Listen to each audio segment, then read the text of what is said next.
Il y a très longtemps, en Grèce, vivait un sage. Il s'appelait Daniel. Daniel avait de grandes connaissances. Les gens venaient le voir de partout pour écouter sa parole, pour demander conseil. Daniel avait entrepris de résumer ses connaissances en un seul manuscrit. Il travaillait sur ce manuscrit tous les jours. Il se levait le matin, faisait 3 tresses dans sa barbe, allait s'installer près du lac et il résumait ses connaissances. Un jour, il était à mettre la dernière main à son manuscrit quand un orage a éclaté. La foudre est tombée sur son manuscrit. Le feu a pris après le manuscrit. Il a réussi à sauver 5 feuillets. Il est rentré chez lui. Il a mis les 5 feuillets dans un coffret. Il a poussé un long soupir. Daniel était vieux. Daniel avait des connaissances, mais il n'avait pas d'héritier. Ce soir-là, il a prié Dieu. Et il a senti monter en lui un désir. Il est allé rejoindre sa femme et cette nuit-là, ils ont conçu un enfant. Daniel sentait que sa fin était proche. Il a dit à sa femme, « Si c'est un garçon qui vient au monde, tu l'appelleras Hasib. Tu lui donneras la meilleure éducation et le jour où il te demandera ce que je lui ai laissé en héritage, tu lui remettras ce coffret. » Daniel est mort. On a fait les cérémonies. Et peu de temps après, un garçon est né. La mère l'a appelé Hasib. Et elle voulait connaître l'avenir de son enfant. Alors elle a fait venir les astrologues, qui ont tous prédit que Hasib serait un gentil garçon, mais qu'il n'apprendrait rien. Ils ont aussi prédit qu'à l'âge de 15 ans, il vivrait une grande épreuve et que s'il survivait à cette épreuve, il deviendrait un homme aussi sage que son père. À 5 ans, la mère de Hasib l'a mis à l'école. Et lui, il regardait devant lui les lettres, les chiffres. Il ne comprenait pas à quoi ça pouvait servir. Lui, il préférait regarder dehors, le vent dans les feuilles, cueillir des fleurs, écouter le chant des oiseaux. Si bien que le maître l'avait appelé Hasib le rêveur. Ce nom lui est resté. Et tous les jours, quand il partait pour retourner chez lui, il s'installait sur une grosse pierre pour écouter le chant des oiseaux. Et une petite fille venait le rejoindre, une petite fille qui était à l'école avec lui, qui s'appelait Inaya. Et tous les deux, appuyés l'un sur l'autre, ils écoutaient le chant des oiseaux. Sa mère a décidé, voyant qu'il n'apprenait rien à l'école, a décidé de le mettre chez un maître forgeron. Mais Hasib, dans une pièce fermée, avec du feu, non. Il a grandi. À 15 ans, sa mère était désespérée. « Hasib, assieds-toi. J'ai pris une décision. Pour que tu développes ton sens des responsabilités, je vais te marier. »« Oh oui, avec Inaya, » qu'il a dit. Inaya et Hasib, le rêveur, se sont mariés. Mais tous les deux préféraient regarder les feuilles dans les arbres, écouter les oiseaux chanter, cueillir des fleurs. La mère était si désespérée qu'un matin, elle sort dehors et devant chez eux passaient toujours des bûcherons. Elle s'est mise à pleurer. Les bûcherons ont dit « Mais qu'est-ce que tu as? »« Mais c'est mon fils, Hasib. Il n'apprend rien. Tout ce qu'il aime, c'est la nature. »« Ton fils? Il a 15 ans, ton fils? Eh bien, achète-lui une corde, une hache et un âne, on va le prendre avec nous. » Hasib est devenu bûcheron. Dès qu'il est entré dans la forêt, qu'il a entendu le chant des oiseaux nouveaux, il a tout de suite aimé ce métier. Au début, évidemment, il ne transportait que des petites branches, mais petit à petit, rapidement, il a appris le métier de bûcheron. Et un jour, dans la forêt, il a coupé son premier arbre. Il l'a choisi bien droit dans la forêt. Il a sorti sa hache, il l'a bien affûtée. Il a donné un premier coup de hache, le tonnerre a éclaté. Un deuxième coup de hache, un orage. Un troisième coup de hache, la foudre est tombée. Les bûcherons sont partis en courant se réfugier dans une grotte avec Hasib, tellement déçu. Il a laissé tomber sa hache sur le sol. Ça sonnait creux. Il a regardé, il y avait un anneau. une dalle. Il a ouvert la dalle. Il a pris une torche. C'est peut-être le fameux trésor du roi Salomon, celui que tout le monde cherche depuis des années. Il a regardé. Il est descendu parce que c'est lui qui était le plus petit, avec la corde. Il y avait là des jarres bien scellées. Il les a ouverts. Les jarres contenaient du miel. Et du miel, eh bien, ça vaut de l'or. Alors, durant toute la journée, il a aidé les bûcherons à remonter les jarres. Et quand la dernière jarre a été remontée, les bûcherons se sont dit, c'est Hasib qui a découvert le trésor, c'est à lui que reviendra la plus grande part. Alors, ils ont fermé la trappe. Hasib, seul, avec sa torche, a appelé, a crié, a hurlé et a fini par comprendre que les bûcherons l'avaient abandonné. Sa torche s'est éteinte, il s'est retrouvé dans le noir. Ses yeux se sont habitués doucement à l'obscurité et il a vu un tout petit filet de lumière. Il s'est approché, avec ses doigts, il a vu que c'était friable. Alors il a ouvert de plus en plus, jusqu'à ce qu'il puisse se faufiler. Et là, il a suivi. Il s'est retrouvé dans un corridor. Il a avancé dans le corridor, toujours en suivant la lumière. Il s'est retrouvé devant une porte en fer forgé. Il y avait là une clé en or, une serrure en or. Il a ouvert la porte. Il a suivi encore la lumière. Et là, il s'est retrouvé dans une grande salle. Une salle où il y avait un lac immense, une eau pure. Et autour du lac, qui était à perte de vue, des sièges. Des sièges avec des coussins. Et au centre, une grande passerelle. Au bout de la passerelle, une plateforme sur laquelle se trouvait un trône serti de pierres précieuses. Hasib s'est assis sur un siège. Il a commencé à compter tous les sièges, mais il s'est endormi avant d'arriver à la fin. Ce sont des sifflements qui l'ont réveillé. Il a vu sur chacun des 1500 sièges des serpents assis, des serpents aussi grands que lui. Et sur la passerelle, près du trône, 2 serpents qui portaient sur leur dos un plateau en or sur lequel se trouvait un serpent avec un corps qui brillait comme du cristal et une tête de femme. Le serpent s'est approché de Hasib et lui a dit, « Ne crains rien, ici, rien de mal ne pourra t'arriver. » Hasib s'est présenté, il a raconté son histoire, les bûcherons, les jarres. Elle l'a écouté. « Moi, je m'appelle Yamlika. Je suis la reine des serpents. Je vis ici avec mes serpents la moitié de l'année. Et j'adore les étrangers. Ils ont toujours des histoires à raconter. » Elle a fait un signe et devant Hasib, un plateau de fruits et de noix est arrivé. Il a mangé. « Hasib, je te regarde et tu as la même lumière dans les yeux qu'un jeune roi que j'ai connu il y a fort longtemps. Je vais te raconter son histoire. » Quand elle a dit ça, les serpents se sont tournés vers elle. Il y a bien longtemps, en Égypte, vivait un roi sage, qui avait un fils, Bulukiya.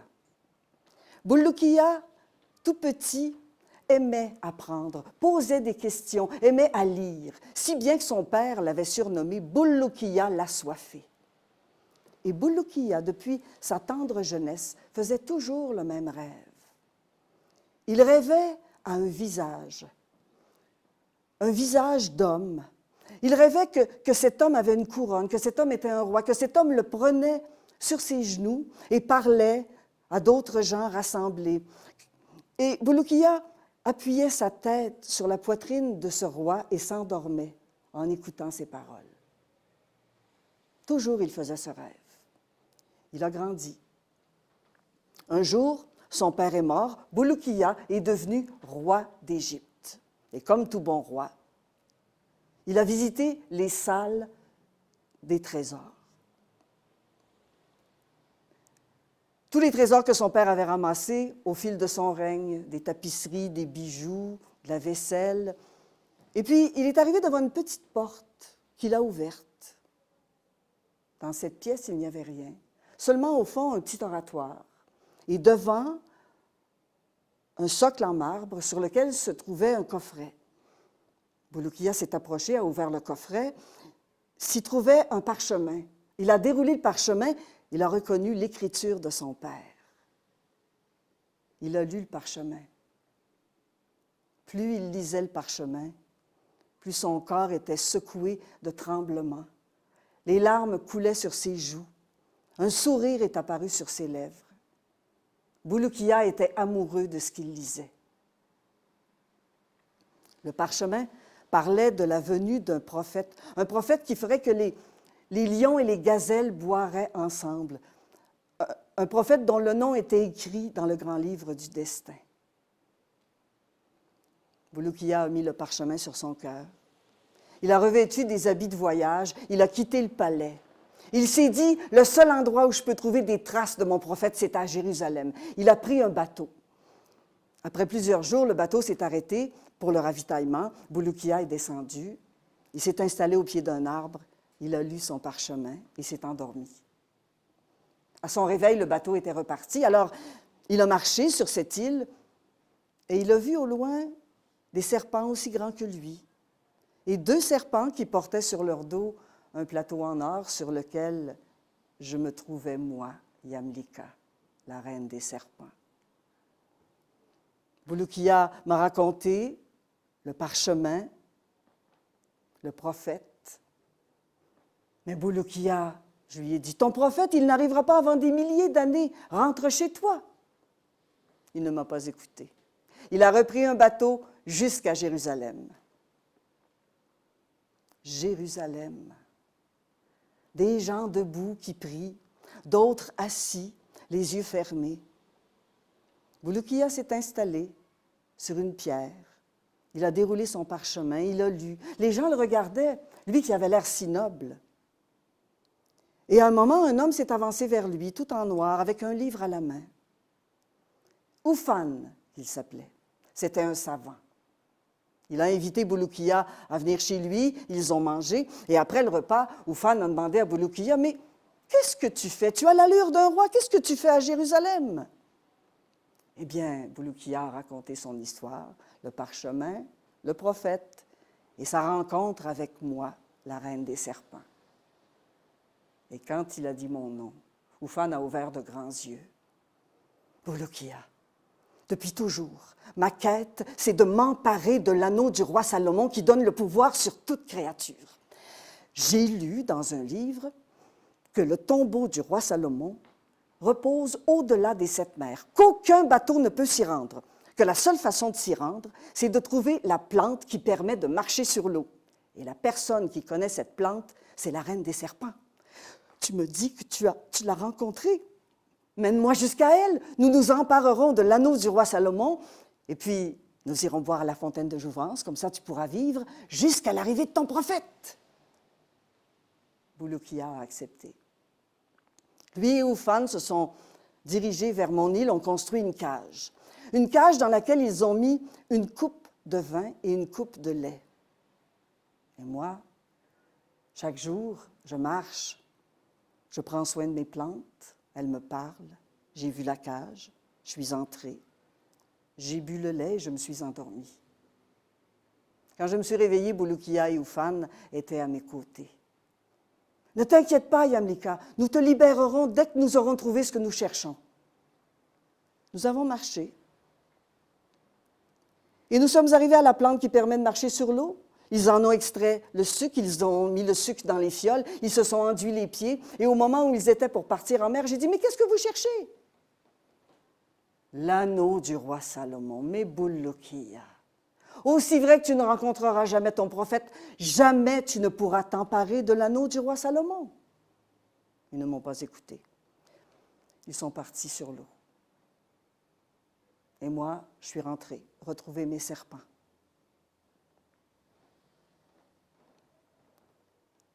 Dans le ventre de la terre, Hasib, le rêveur, a demandé à la reine, « Est-ce que moi, je peux rentrer chez moi? » Mais tu ne veux pas savoir ce qui est arrivé à Bulukiya? Alors elle a continué. Durant la traversée, Oufane a appris à Bulukiya des incantations que Bulukiya devait réciter sans arrêt parce que sous le tombeau du roi Salomon se tenait un dragon qui gardait le tombeau. Et la seule façon de le neutraliser, c'était de dire ces incantations. Ils sont arrivés à l'île d'Émeraude. Ils ont vu au loin une coupole. Ils se sont dirigés vers cette coupole. L'entrée d'une grotte y était. Ils sont entrés dans la grotte. Et ils se sont retrouvés dans une salle où il y avait là un grand lac. Un lac d'eau cristalline, d'eau pure, turquoise. Et au centre du lac, le corps du roi Salomon, étendu, la main sur le cœur, comme s'il dormait, avec à son doigt l'anneau. Et une lumière irradiait de cette grande salle, comme si c'était le cœur du roi ou l'anneau qui irradiait cette lumière. Oufane s'est avancé. Bulukiya a commencé à dire les incantations. Oufane a continué d'avancer. Bulukiya disait les incantations. Le dragon est sorti. Fuyez ou vous allez périr. Oufane a continué d'avancer. Bulukiya a dit les incantations. Ils ont continué comme ça jusqu'à ce que Oufane soit sur le point de toucher à l'anneau du roi. Et à ce moment-là, Bulukiya a reconnu le visage de son rêve, le roi Salomon. Il est resté sans voix. Alors le dragon a craché le feu sur Oufane, qui est mort, réduit en cendres. Bulukiya s'est enfui en courant. Il a enduit ses pieds du suc de la plante. Il est parti sur les mers, bouleversé par ce qu'il venait de voir.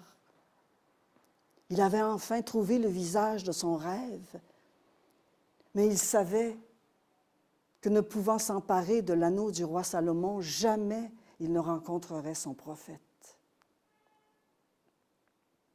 Il s'est perdu en mer. Il a mis le pied sur des îles aussi merveilleuses les unes que les autres. Sur une île, tout était blanc.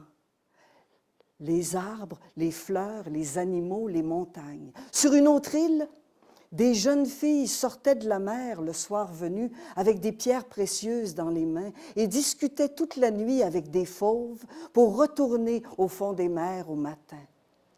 Sur une autre île, des arbres avec des fleurs en or dont la poudre tombait sur le sol et créait les gisements d'or qu'on retrouve sur terre.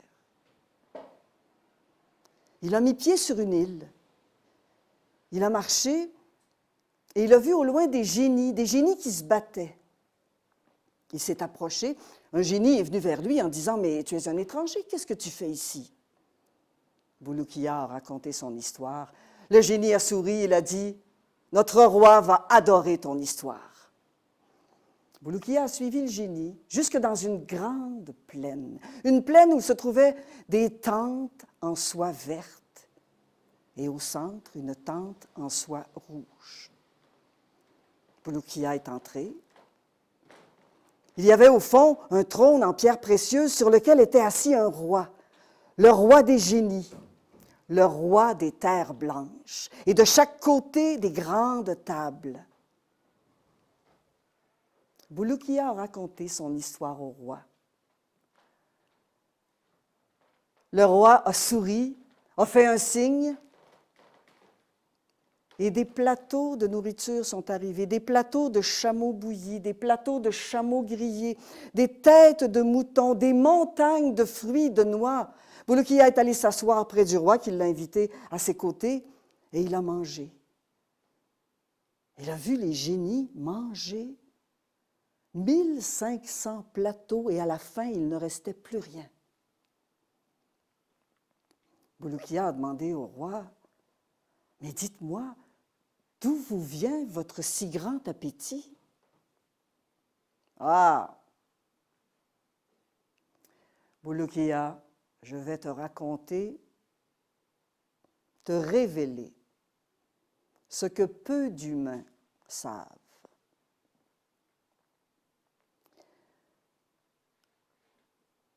Au début, Dieu a créé le feu primordial.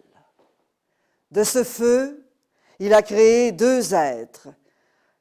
Khalit, un lion de feu avec un sexe long de 20 années de marche, et Malit, une louve de feu, avec un sexe capable d'accueillir celui de Khalit. Il leur a ordonné de s'unir, et de leur union sont nés les serpents, les dragons et les scorpions qui gardent les enfers. Il leur a ordonné de s'unir une deuxième fois, et de cette union sont nés 10 génies de feu mâles et 10 génies de feu femelles. Et nous sommes les descendants de ces génies. C'est pour ça qu'on a un si grand appétit. Et puis, Dieu a créé 7 étages d'enfer. Dans le premier étage, il y a mis 10 000 montagnes de feu. Dans chaque montagne, 70 000 vallées de feu. Dans chaque vallée, 70 000 forteresses de feu. Dans chaque forteresse, 70 000 villes de feu. Dans chaque ville, 70 000 palais de feu. Dans chaque palais, 70 000 pièces de feu. Dans chaque pièce, 70 000 coffres de feu. Et dans chaque coffre, 70 000 supplices de feu. Et ça, c'est l'étage le plus froid. Et Dieu a créé 7 terres. Ces 7 terres reposent sur les épaules d'un ange qui est debout sur un rocher. Le rocher est posé entre les cornes d'un taureau. Le taureau est debout sur un poisson. Le poisson est dans la mer. Sous la mer, il y a une couche d'air. Et sous cet air, le serpent Phalak a la gueule grande ouverte. Et le jour où Dieu le décidera, le serpent fermera la gueule et tout sera consumé. Bulukiya buvait les paroles du roi, fasciné par tout ce qu'il entendait. Et à la fin, il a demandé au roi, « Est-ce que tu peux m'aider à rentrer chez moi en Égypte? » Bien sûr, le roi des Terres Blanches a fait venir une jument. Cette jument, elle est aussi rapide que le vent. Monte dessus, n'essaie pas de descendre, ne lui parle pas, ne la frappe pas. Elle s'arrêtera après avoir galopé pendant 3 jours et 3 nuits et tu seras rendu à la limite de mes terres.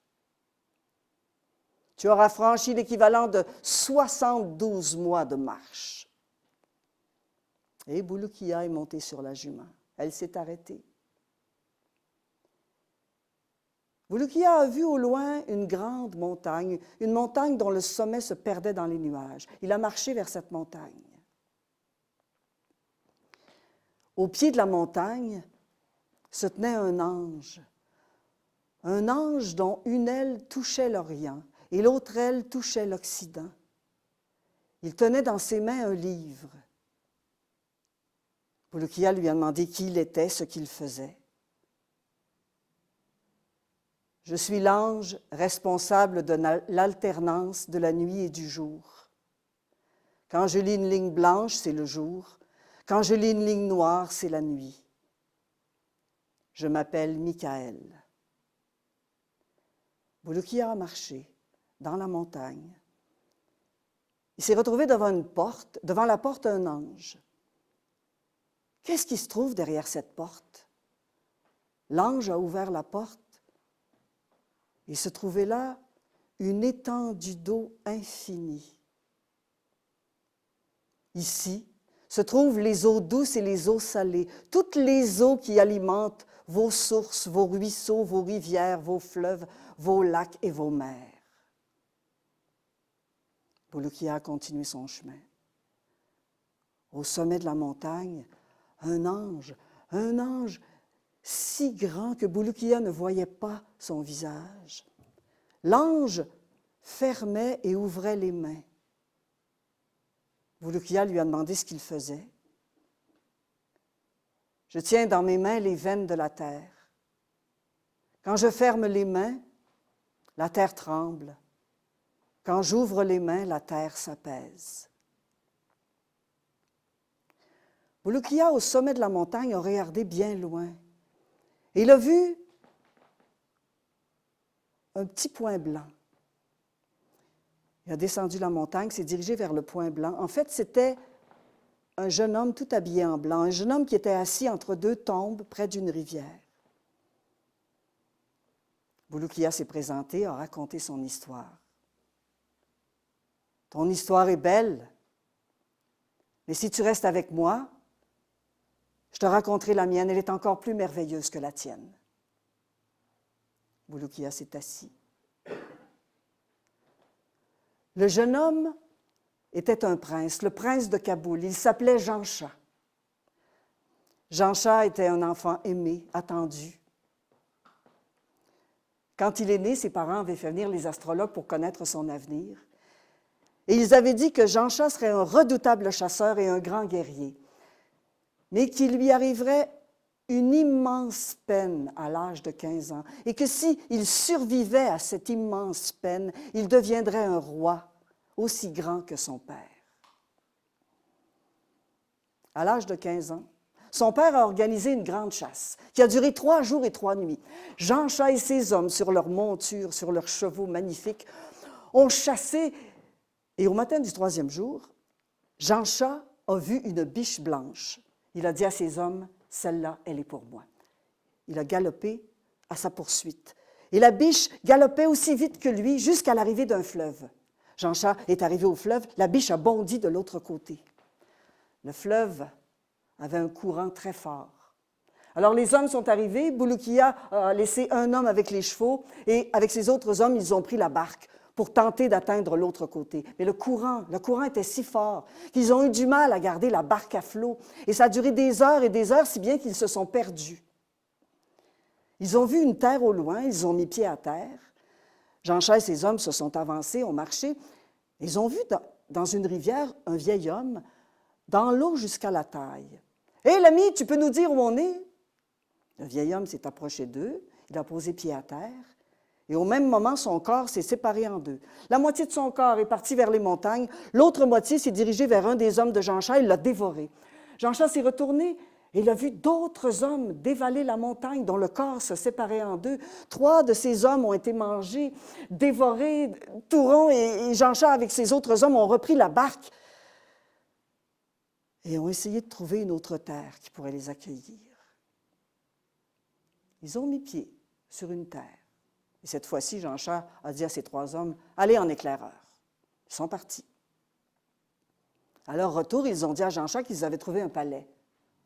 Un palais magnifique, mais dans lequel il n'y avait personne. Mais surtout, une salle du trône, comme un jardin intérieur avec des oiseaux fabuleux qui volaient et un trône en or et en argent. Jancha les a suivis. C'était comme ces hommes avaient dit.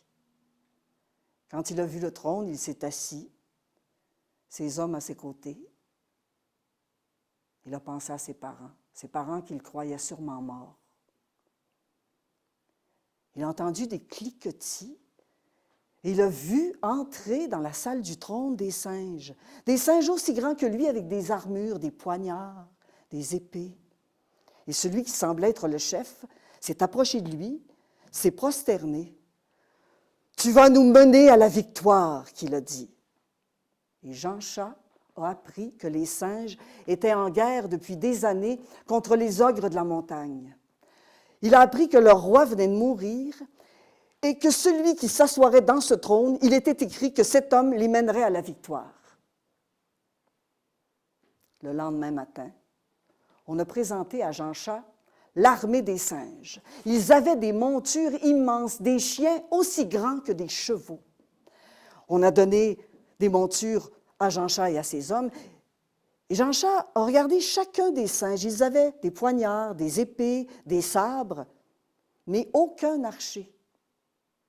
Jancha et ses hommes ont ouvert la route avec leurs arcs et leurs flèches jusqu'à l'immense montagne, la montagne des ogres. On entendait des cris, la terre tremblait et on a vu dévaler de la montagne des ogres avec des têtes d'animaux étranges. Jancha et ses hommes ont tiré des flèches, ont tiré des flèches. Les ogres ont été blessés, au début surpris, mais de plus en plus blessés, si bien qu'ils se sont repliés dans la montagne. Les singes les ont poursuivis. Jean-Chat a fait un signe à ses hommes et ils se sont enfuis. Ils ont galopé pendant des heures et des heures et sont arrivés devant une stèle. Jean-Chat a reconnu le sceau du roi Salomon. Sur cette stèle, on pouvait lire « Ô toi, étranger, si tu veux rentrer chez toi, 2 choix s'offrent à toi. Le chemin de gauche te mènera à la montagne des Fauves. C'est le chemin le plus long. Le chemin de droite te mènera à la vallée des Fourmis. C'est le chemin le plus court. » Évidemment, ils ont pris le chemin de la vallée des Fourmis. Ils ont ralenti le pas. Et ils ont vu sortir de terre une fourmi. Une fourmi plus grande que leur monture. Une fourmi qui a dévoré les 3 hommes de Jean-Chat. Jean-Chat a repris sa monture, a galopé jusqu'à ce qu'il arrive devant un cours d'eau. Un cours d'eau qui semblait figé. Et de l'autre côté, une ville toute blanche. Jean-Chat a posé le pied au sol, a traversé le fleuve. La ville était magnifique, mais aucun son. Jean-Chat a vu un homme assis en plein milieu de la place, les yeux fermés.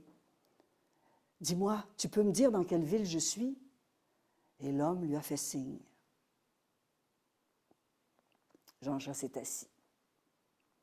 Et quand le soleil s'est couché, la ville a repris vie. L'homme a invité Jean-Chat chez lui. Ils ont mangé et Jean-Chat a appris qu'il était dans la ville des sages juifs, là où le fleuve se fige chaque samedi. Il a appris qu'une fois l'an, une caravane venait et que cette caravane pourrait le ramener chez lui. Jean-Chat s'est dit « Je devrais avoir de l'argent ». Alors il s'est promené dans la ville pour trouver un travail. Et puis il a entendu « Qui veut gagner 1000 pièces d'or pour 1 heure de travail? »« Moi !» L'homme l'a mené chez un vieil homme, un marchand, qui lui a remis la bourse avec les 1000 pièces d'or. « Mais non, mais je n'ai pas fait le travail. »« Attends, repose-toi et dans 3 jours, je reviendrai te chercher. » Jean-Chat s'est reposé. Au matin du 3e jour, le vieil homme est arrivé avec 2 mules. Jean-Chat a suivi l'homme. Ils ont marché jusqu'à ce que le soleil se retrouve au zénith. Et ils étaient devant une montagne, une falaise, en roche. Aucun chemin ne menait en haut. L'homme a sorti un poignard, il a tué la mule de Jean-Chat, il l'a éventrée. Il a dit à Jean-Chat, « Entre dans la mule. Moi, je vais recoudre la mule, tu auras ton couteau en main, et tu vas sentir qu'on te soulève de terre. C'est l'oiseau roc qui te prendra et qui te mènera au sommet de la montagne. Quand tu sentiras que tu es bien au sol, sors de la mule avec le poignard, l'oiseau prendra peur, et tout ce que tu auras à faire pendant 1 heure, c'est de me lancer les pierres précieuses que tu trouves. » Et c'est ce qui est arrivé. Mais au bout d'1 heure, Jean-Chat, du haut de la montagne, a vu le marchand s'en aller. « Hé! Mais moi, comment je fais pour descendre? »« Ben toi, ton contrat est fini. Tu es un homme libre. » Jean-Chat s'est retrouvé sur la montagne de pierres précieuses, entouré de squelettes et aucun chemin pour descendre. Il a marché au sommet et il a aperçu au loin quelque chose qui brillait. Il s'est dit, c'est sûrement un palais. Et à force de chercher, il a fini par trouver une toute petite faille dans laquelle il s'est glissé pour descendre la montagne. Et ça a duré des jours et des jours. Et puis il a suivi le point lumineux, le point qui brillait. C'était un palais. Un homme est sorti du palais pour l'accueillir. Et Jean-Chat a dit, mais à qui appartient ce magnifique palais? Ce palais, qu'a dit l'homme, appartenait au roi Salomon. Il venait y passer du temps là, quand il était vivant. Et moi, je suis le maître des oiseaux. Je garde ce palais. Chaque année, tous les oiseaux du monde entier se retrouvent ici. Et durant 3 jours, ils échangent des nouvelles Ils se soignent. Ils reprennent des forces. La rencontre commence demain. Reste avec moi. Sûrement un oiseau pourra te ramener à Kaboul. Le lendemain matin, le maître des oiseaux est arrivé avec un trousseau de clés qu'il a remis à Jean-Chat. Ces clés ouvrent toutes les salles du palais, tu peux y aller. Mais tu vois cette petite clé en or? Elle ouvre une serrure en or. Tu ne peux pas y aller, c'est interdit. Personne ne peut y entrer. Alors Jean-Chat, durant 3 jours, a visité toutes les salles du palais qui étaient toutes aussi magnifiques les unes que les autres. Mais au matin du dernier jour, il a regardé la clé. Peut-être que derrière cette porte se cachent des trésors ou des réponses à des questions. Il a ouvert la porte. Il s'est retrouvé dans un jardin avec des arbres gorgés de fruits de toutes les espèces, avec des fleurs, avec des oiseaux et avec un immense bassin d'eau. Jean-Chat était émerveillé par ce qu'il voyait. Il s'est assis et il a passé toute la journée à contempler les merveilles qui s'offraient à ses yeux. Quand le soleil s'est couché, il a entendu des bruissements d'ailes. Et il a vu se poser devant le bassin 3 oiseaux blancs. Et les oiseaux blancs ont enlevé leurs robes de plumes. C'étaient 3 jeunes filles, magnifiques. Mais une a attiré l'œil de Jean-Chat et son cœur s'est mis à battre de plus en plus vite. Elle avait la taille fine, les cheveux longs noirs jusqu'à la taille. Elle avait un rire qui faisait circuler son sang dans son corps. Il était si ému, jamais il n'avait ressenti une émotion pareille. Lui qui avait chassé, lui qui avait guerroyé, jamais il n'avait vécu quelque chose d'aussi fort, d'aussi puissant. Il les a vus entrer dans l'eau et ça a été plus fort que lui. Il s'est levé, il s'est présenté, il s'est mis à réciter un poème qui sortait d'on ne sait où. Et celle pour qui son cœur battait s'est approchée de lui en riant. Jean-Chat s'est présenté et elle aussi. Elle s'appelait Shamsa, petit soleil. Tous les deux, ils ont passé la nuit ensemble. Et au matin, les 3 jeunes filles ont remis leur habit de plume. « Shamsa, tu ne peux pas partir.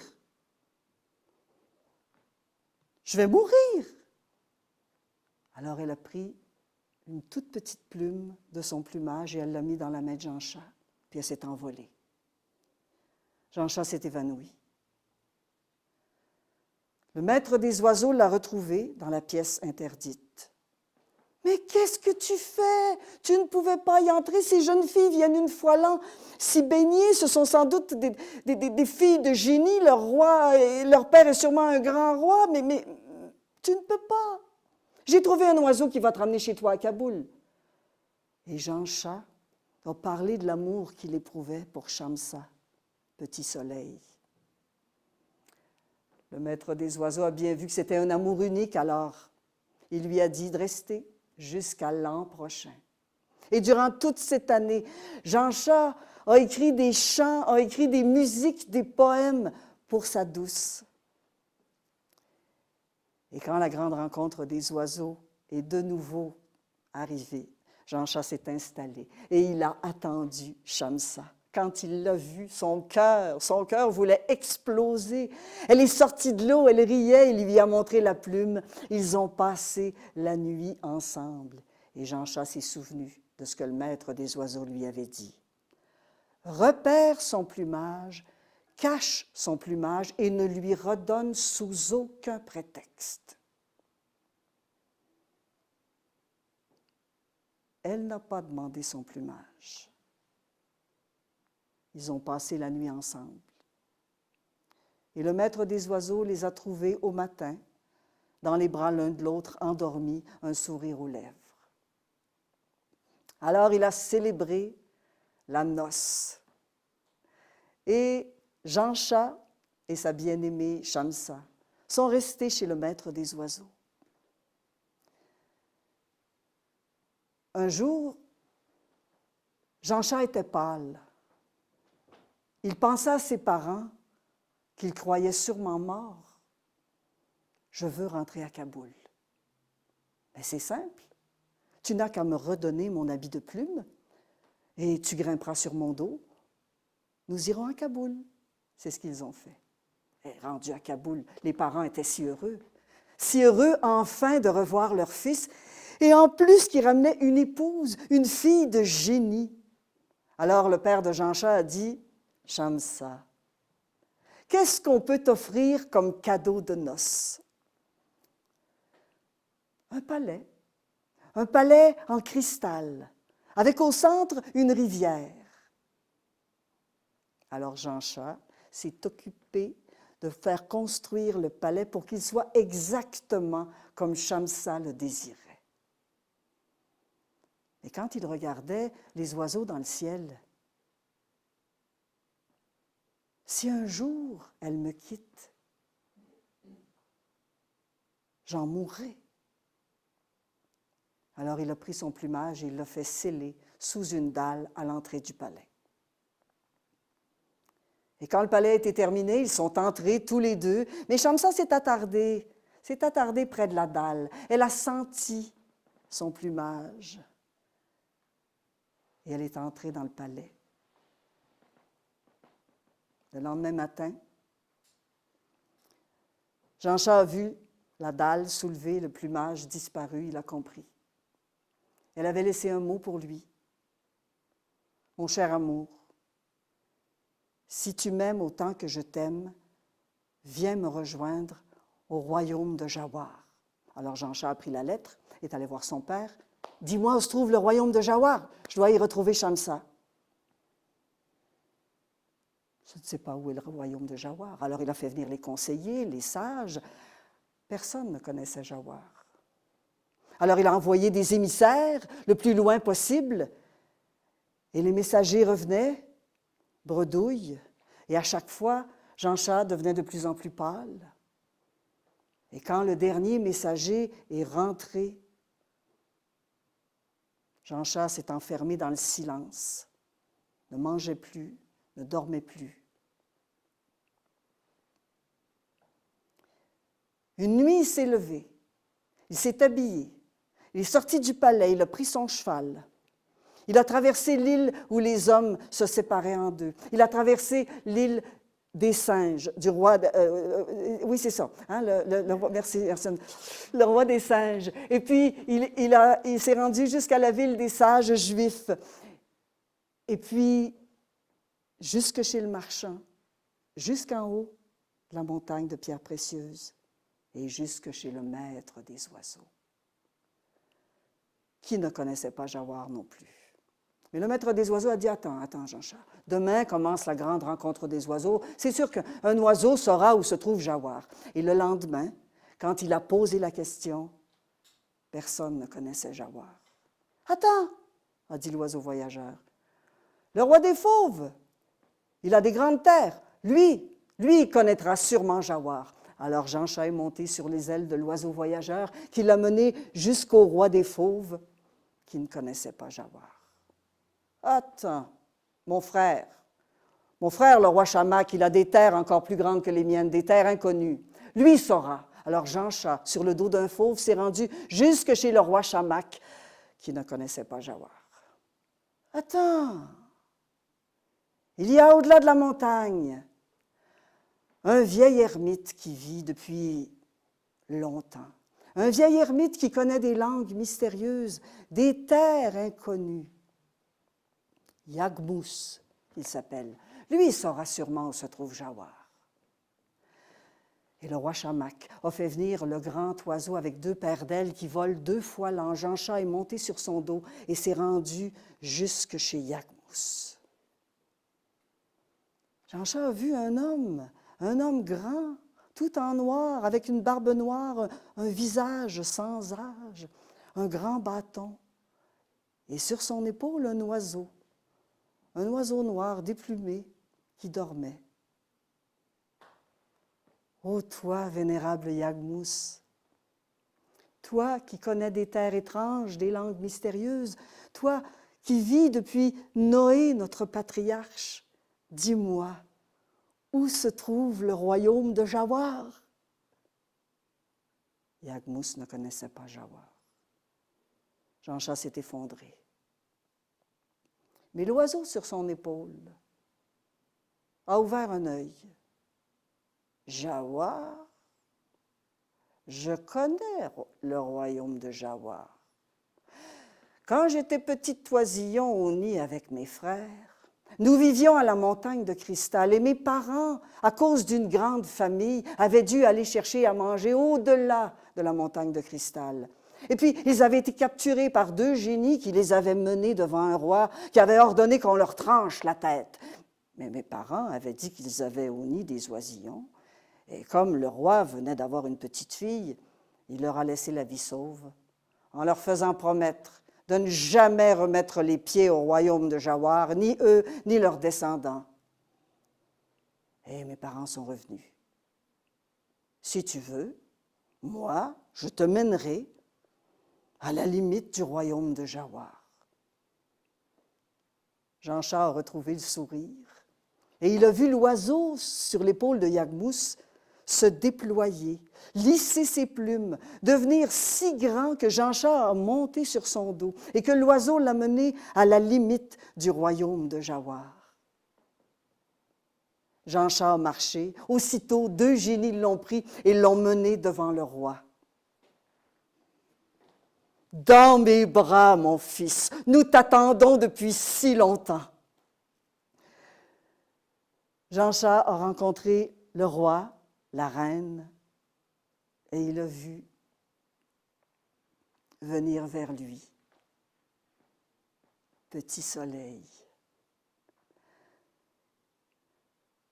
Elle était encore plus belle que dans son souvenir. Elle était debout à côté de lui et ils ont simplement effleuré leurs doigts. Et on a célébré une 3e noce. Le père de Shamsa a fait promettre aux époux de passer 1 an à Jawar et 1 an à Kaboul, ce qu'ils ont fait. Et ils voyageaient toujours sur un immense tapis avec leur cour et ils survolaient une rivière, la rivière qui sépare le monde des génies du monde des hommes. Et Shamsa aimait s'y arrêter pour s'y baigner. Et durant une escale, elle s'est baignée. Jancha la regardait nager. Elle est sortie de l'eau. Elle a marché vers lui. Elle a crié. Jancha s'est précipité. Elle venait d'être mordue par un serpent. Elle est morte dans ses bras.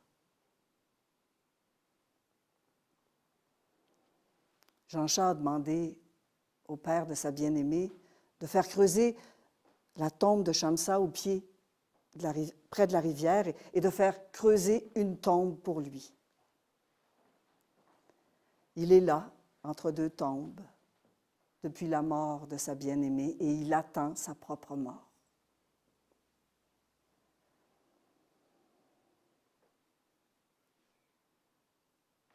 Bulukiya avait écouté l'histoire.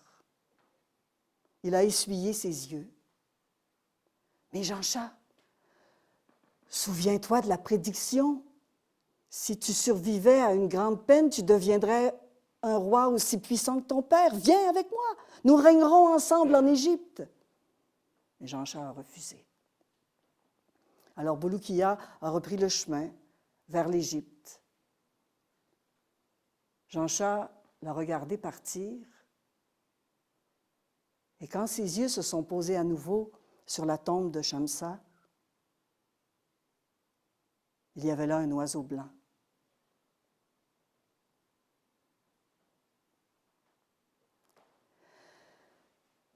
Dans le ventre de la terre, Hasib, le rêveur, a demandé à la reine des serpents, « Moi aussi, je veux rentrer chez moi. Ça fait déjà 2 ans que je suis avec toi. Inaya me manque, ma mère aussi.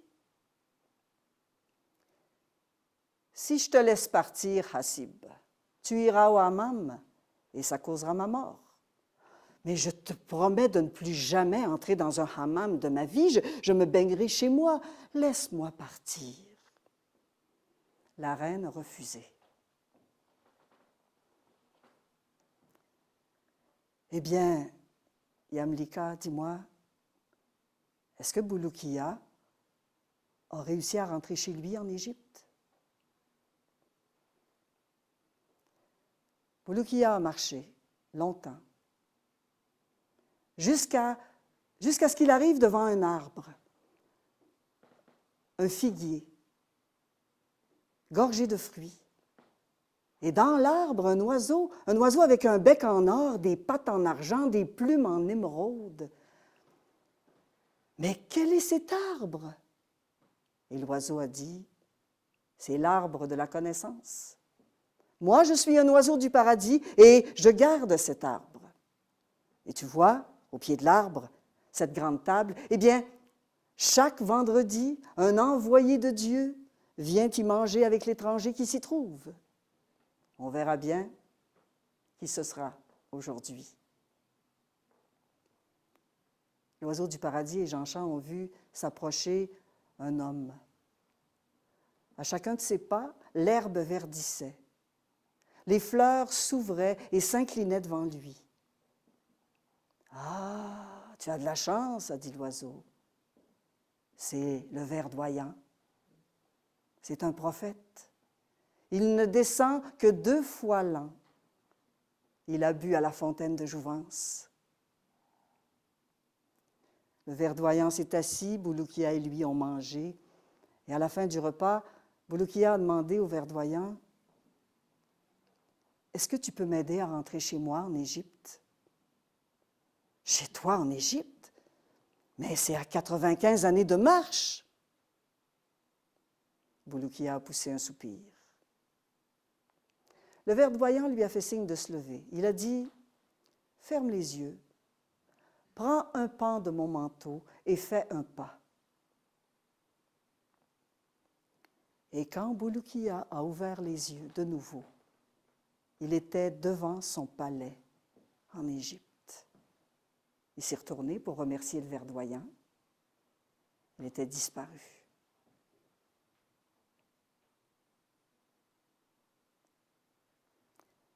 Dans le ventre de la terre, Hasib le rêveur a insisté de nouveau pour rentrer chez lui, a pleuré, a versé toutes les larmes de son corps.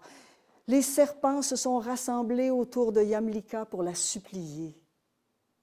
Et elle a accepté de libérer Hasib. Hasib a suivi un serpent dans les méandres de la terre qui l'a mené jusqu'à une ouverture dans le sol. Hasib s'est retrouvé dans les ruines d'une vieille maison. Il ne reconnaissait rien. Il a marché, il a cueilli des fleurs et il a entendu le chant des oiseaux. Finalement, il est rentré chez lui. Il a ouvert la porte. Quand sa mère l'a vu, elle a éclaté en sanglots. Mais les bûcherons nous avaient dit que tu étais mort, mangé par les loups. Oh! Les bûcherons? Qu'est-ce qu'ils deviennent, les bûcherons? Oh, les bûcherons! Les bûcherons, ils ont un commerce, chacun un commerce sur la place du marché. Hein, ils sont riches et ils ont bien pris soin de nous durant ces 2 années. On n'a manqué de rien. Hasib est allé voir les bûcherons. Et chaque bûcheron, honteux qu'il était, a donné à Hasib la moitié de leur fortune. Hasib se promenait maintenant en ville. Hasib le rêveur, celui qui n'apprenait rien. Il marchait et les gens le saluaient. Il était un homme respecté. Et tous les jours, il passait devant un hammam. Et le maître du hammam lui disait, « Mais viens, Hasib, ton père Daniel venait toujours dans mon hammam. Allez, viens, entre. » Et les gens s'attroupaient. Les gens se demandaient pourquoi Hasib ne rentrait pas au hammam. « Mais viens, je t'invite. » Si bien qu'un jour, la foule a poussé Hasib à l'intérieur. Ils l'ont dénudé. Aussitôt dénudé, 2 gardes sont arrivés, l'ont enroulé dans une serviette, l'ont mené devant le vizir. « Bonjour, Hasib. Dis-moi, comment va la reine des serpents? » « La reine des serpents? Je ne connais pas la reine des serpents. Regarde ton ventre, Hassib. Tu as des écailles sur le ventre. Et tu sais que notre roi est très malade, une maladie qu'aucun médecin ne peut guérir.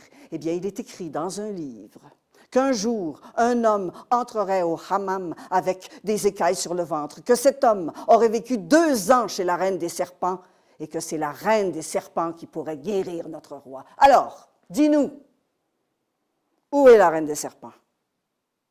Hassib a encore une fois nié la connaître. Alors, on l'a battu, fouetté, torturé. Il a avoué. Hassib a mené le vizir dans les ruines de la vieille maison. Le vizir a prononcé des paroles mystérieuses, la terre a tremblé, le sol s'est ouvert, et Yamlika, la reine des serpents, était là, à côté de Hassib, qui pleurait à chaudes larmes.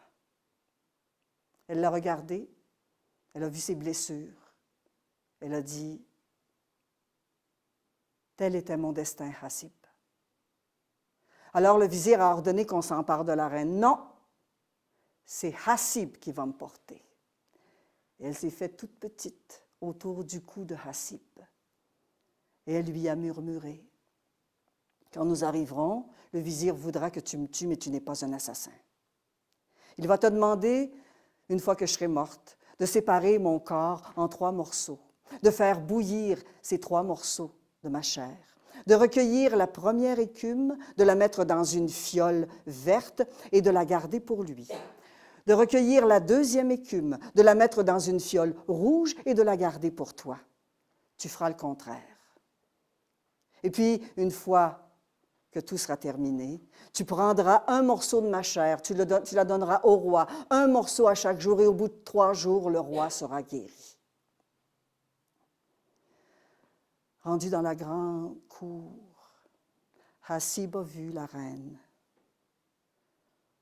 l'a regardée, celle qui avait pris soin de lui depuis 2 ans, qui lui avait raconté tant d'histoires.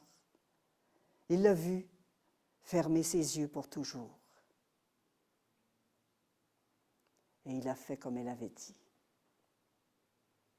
Quand le vizir est entré, il a pris son écume, il l'a bu d'une traite et il s'est mis à enfler. D'abord les doigts, et puis les mains, les bras, les orteils, les jambes et tout le corps. Il est devenu si léger, il s'est mis à monter, et les oreilles se sont mis à enfler, et tout d'un coup, il s'est évaporé comme une petite fumée, ne laissant aucune trace de son passage sur terre. Hassib a pris sa fiole. Il a bu. Il a senti une chaleur dans son corps. Il a regardé les arbres, le vent.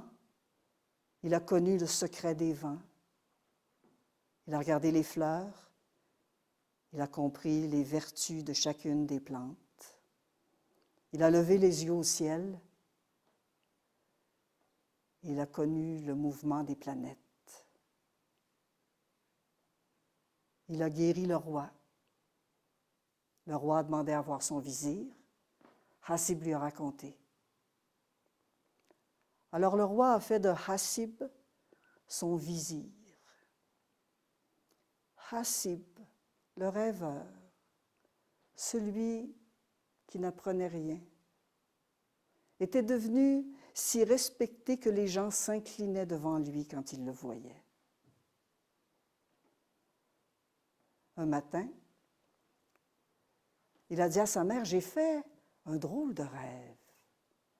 J'ai rêvé qu'un vieil homme avec 3 tresses dans la barbe me parlait. »« Ah, tu as rêvé de ton père, Daniel. »« Mon père? Qu'est-ce qui m'a laissé mon père? » La mère a remis à Hassib le coffret. Hassib l'a ouvert. Il a pris les 5 feuillets, il les a lus. Et ce que contiennent ces 5 feuillets, Ça prendrait toute une vie pour vous le raconter.